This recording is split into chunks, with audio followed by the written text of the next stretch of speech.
आजकाल खूप detox centres झालेली आहेत, जिथे स्पा आहेत, मसाज केला जातो आणि बऱ्याच जणांचा एक गोड गैरसमज होतो की आपण मसाज करून घेतला, स्टीम घेतली की झाली शरीर शुद्धी, झालं पंचकर्म. अर्थात तुम्हाला मसाजमुळे छान वाटतं हे खरं, पण ही ट्रीटमेंट नाही.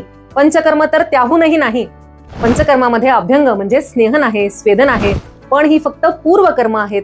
म्हणजे आपण जे मुख्य कर्म करणार आहोत, मुख्य उपचार करणार आहोत, त्याला सहाय्यक असलेलं हे कर्म आहे. पंचकर्माविषयी आयुर्वेद म्हणतो, ज्याला शरीरशास्त्राचं ज्ञान नाही, दोषस्थितीचं ज्ञान नाही, अशा व्यक्तीनं शरीरातून बलपूर्वक दोष बाहेर काढण्याचा प्रयत्न केला तर ज्याप्रमाणे कच्च्या फळातून तुम्ही रस काढला तर रस निघणार नाही आणि फळ खराब होऊन जाईल, त्याप्रमाणे शरीरातले दोष निघत नाहीत आणि शरीराचं नुकसान नक्की होतं.